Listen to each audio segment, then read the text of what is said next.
choices. I think it's not the biggest choice for others. I'm saying at the end of the day, Kevin doesn't have to worry about what people are going to say about him wearing a dress because of the long line of dress wearing people before him. So now we have Big Mama's house 1, 2, and 3. Yeah. I've never seen Medea in a pantsuit. I think she wears dresses. So now I'm saying, why are we picking on poor little Kevin Hart? Because it was his turn next. Some of us are against the Illuminati. We are against the Illuminati at our own detriment. When people are against the Illuminati, then they get punched in the face all the time. The press hates them. Nobody likes them. End quote. We all love Dave Chappelle. Exactly. Dave Chappelle has never been a part of the Illuminati. They don't want him or me or people like us. Been a person that has been parodied 9 times on Saturday Night Live and yet never been invited other than me. I, at this point, take it as a badge of honor that they don't fuck with me. A lot of times when people are doing an impression of you, they're really showing you how they feel about you. You know what I mean? So for Saturday Night Live to have an impression of me and have a woman do that means they think I'm a bitch. And I understand that that's what they're saying when they do that. Mm-hmm. I understand how the game goes, and I understand that if you love me, I know why you do.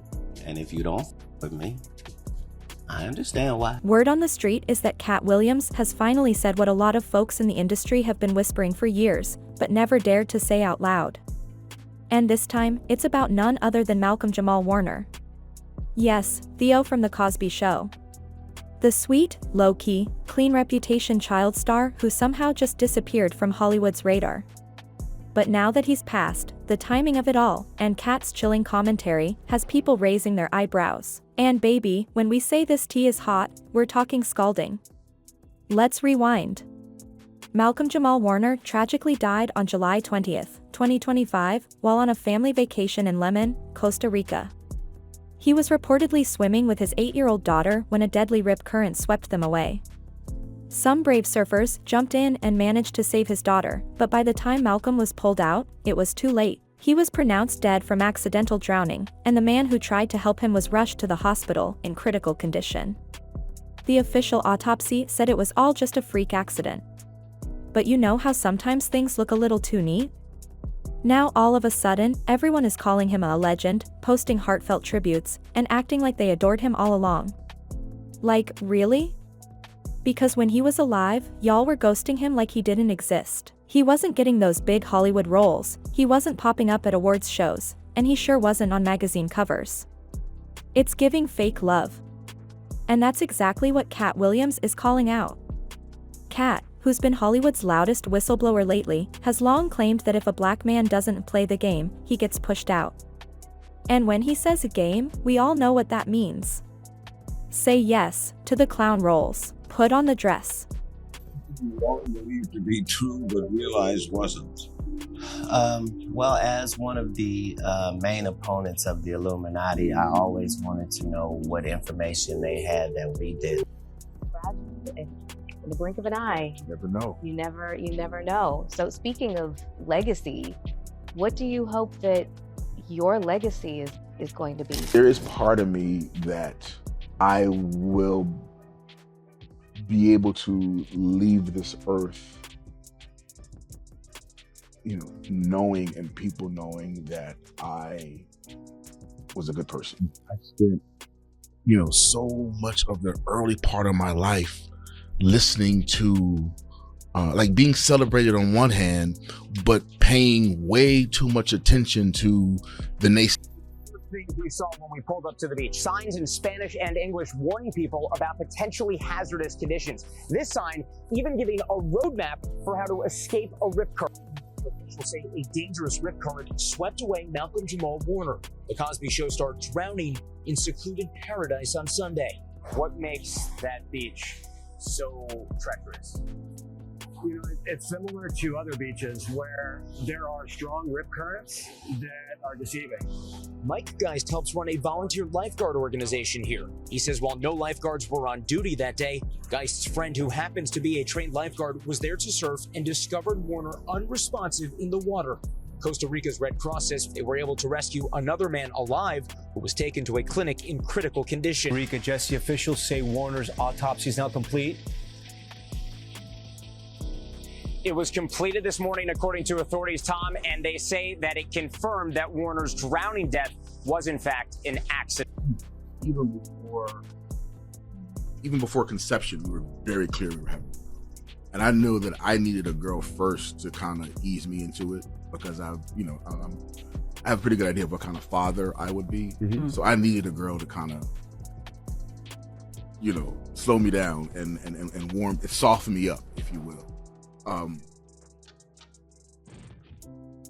So for me, raising my daughter, I came into fatherhood already with a certain maturity and certain understanding of male-female dynamics. And with a girl, all of that starts with the father. So I've always, since I literally pulled her out of my wife. Act like a fool. Feed the stereotypes. And if you say no, if you dare to protect your dignity, well, suddenly you're difficult, unmarketable, or just plain forgotten. Sound familiar? Malcolm wasn't into all that. After The Cosby Show, he didn't chase fame. He turned down roles he felt made black men look foolish. No fat suits. No wigs. No coonery. He chose respect over recognition, and it cost him. While others were cashing in on caricatures, Malcolm was quietly building a body of work on his terms. He was an Emmy-nominated actor, a Grammy-winning musician, a published poet, a dedicated father, and a loyal husband. No scandals. No mess. Just class. But somehow, Hollywood stayed silent. Until now. Now that he's gone, all these tributes are coming in. But it's not lost on fans that most of these same people were silent when Malcolm needed that support. They weren't lining up to cast him. They weren't fighting to get him back on screen. They weren't singing his praises. And now they're suddenly acting like he was a national treasure? Please. Katt's not buying it either. He's said for years that the industry plays dirty. Is combating the narrative of Black life, Black culture that the media focuses on, and that we're all one thing. Yeah, and the whole concept is we're not all hood. The Black community is not a monolith. On both of those words in hip hop, because it's low-lying fruit. It's so easy. Everybody fucking does it to the point that it's corny. Like there are MCs who I love, who I cannot listen to anymore because I love J. Cole, but I had to stop listening to J. Cole because I got tired of hearing nigga and bitch as much every 2 sentences, because he's proven himself to be such a incredible lyricist that you think it's just too low-hanging fruit for him to use those words. I feel like they talk about how much they hate each other and give all these references to violence and that sort of stuff. Yeah. Do you think, even though we enjoy those songs and they're bops, do you think that has a detrimental impact upon the culture ultimately? Ultimately, yes. It's been normalized for us to call ourselves the N-word, right? And we like to talk about how we've taken the power of that word back. But I'm of the school of thought. If I'm trying to speak love and upliftment to my brother, why am I going to borrow a word from people who use the word because they hate me? But we get caught up in, we're turning the N-word into a positive. But our music is not reflecting positivity, love, and upliftment of our culture. And we're at a point now where so much of our, especially our music, so much of our Black music, when you strip away the music and listen to the lyrics, so much of our Black music is really anti-Black. Oh, you think so? When you think about it, think of, you almost cannot have hip hop without talking about drugs, using the N-word, and murking somebody. Right. You know, or calling a female, you know, a bitch or a hoe. Like that's become we've normalized that so much that I think we need a space where we can say, wait a minute, that's not all who we are. Feel about the ritual. It's about does following the ritual work. Yeah. And so you can fool yourself into thinking there isn't one, but the evidence will be clear. So like when I be like, oh, these guys are wearing dresses. Everybody's like, oh, he keeps talking about people wearing dresses. No, it's not. It's a weird thing. It's not like that. Look at it from a different way. Look at it. Show me one person that ever wore a dress in Hollywood unsuccessfully. That if you don't toe the line, they erase you. And not just off red carpets, but off casting lists, off TV screens, off the map. Katt's seen it. He's lived it. And now, he's pointing to Malcolm as another example. What's crazy is that Malcolm was doing just fine without Hollywood. He didn't need the spotlight to thrive. He was living a life of peace, privacy, and purpose.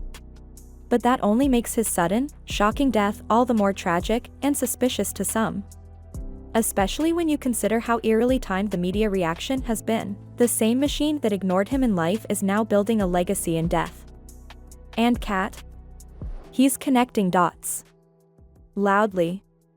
He launched a podcast called Not All Hood, where he got real about the way Black people are boxed in by the media. No sugarcoating. No playing nice. Just truth.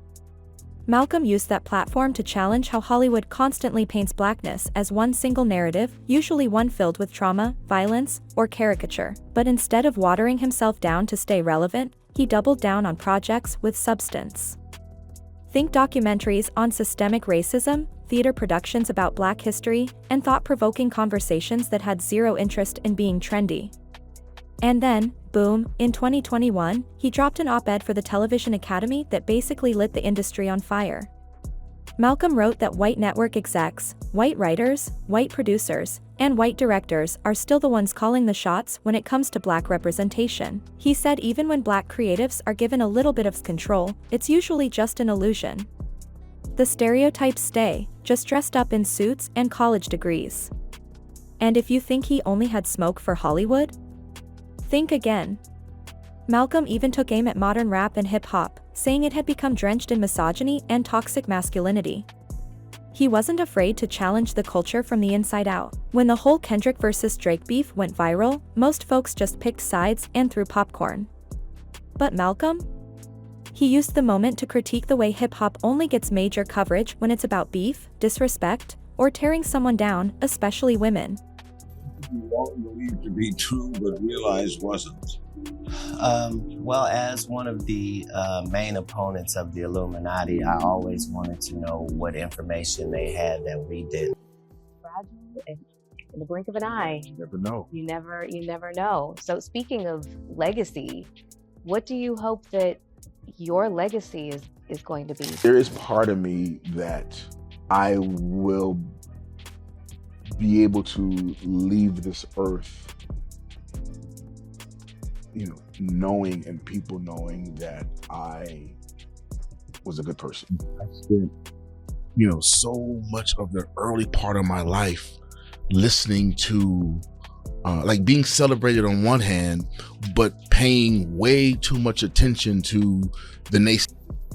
We saw when we pulled up to the beach. Signs in Spanish and English warning people about potentially hazardous conditions. This sign even giving a roadmap for how to escape a rip current. Officials say a dangerous rip current swept away Malcolm-Jamal Warner. The Cosby Show star drowning in secluded paradise on Sunday. What makes that beach so treacherous? It's similar to other beaches where there are strong rip currents that are deceiving. Mike Geist helps run a volunteer lifeguard organization here. He says while no lifeguards were on duty that day, Geist's friend, who happens to be a trained lifeguard, was there to surf and discovered Warner unresponsive in the water. Costa Rica's Red Cross says they were able to rescue another man alive who was taken to a clinic in critical condition. Rica Jesse officials say Warner's autopsy is now complete. It was completed this morning, according to authorities, Tom, and they say that it confirmed that Warner's drowning death was, in fact, an accident. Even before conception, we were very clear we were having. And I knew that I needed a girl first to kind of ease me into it, because I have a pretty good idea of what kind of father I would be. Mm-hmm. So I needed a girl to kind of, slow me down and warm, soften me up, if you will. So for me, raising my daughter, I came into fatherhood already with a certain maturity and certain understanding of male-female dynamics. And with a girl, all of that starts with the father. Mm. So I've always, since I literally pulled her out of my wife. He was over it. And he said it loud. He made it clear, that's not all we are. And now, all those same media outlets that ignored him are suddenly treating him like a national treasure. The same people who said he was too serious, too political, or not marketable enough are now digging through old interviews, resurfacing never-released projects, and calling him an icon. Streaming platforms are hyping up tribute specials. Celebrities are posting old selfies with long captions like they were besties. And it's all just a little too convenient. Because where was that love before? Malcolm wasn't difficult. He wasn't bitter. He just refused to play the clown. He turned down projects that would have made him rich and famous because they didn't line up with what he stood for. Meanwhile, some of his peers skyrocketed to fame by doing the exact opposite, leaning into buffoonery, collecting checks, and staying quiet. But Malcolm said no. He didn't want to be another stereotype in designer shoes. And guess what? He paid the price for it. In interviews, he hinted that his own team would tell him he was too black for certain rooms. That he was too smart. Too deep. Too much of a risk. Translation? You make white Hollywood nervous, and they stop calling. And now that he's gone, they're suddenly ready to embrace him because, let's be real, he can't challenge the narrative anymore. Just like Katt Williams has been warning us all along, the industry only honors you when you're silent. And now, with Malcolm gone, the vultures have landed. Repackaging his image. Branding him as a legend. Using his words for woke brownie points. But here's the real question we need to ask. Is all this sudden love actually real? Or is it just another PR spin to clean up the mess after the fact? Because Malcolm-Jamal Warner didn't play Hollywood's game, and maybe, just maybe, that's why they never let him win it. And trust us, babe, this story's far from over. If you felt that, make sure to like, subscribe, and hit that bell so you don't miss the next drop. Was Malcolm truly overlooked, or was he quietly pushed out for standing his ground? Let's talk about it in the comments. Stay sharp, stay woke, and I'll see you in the next one.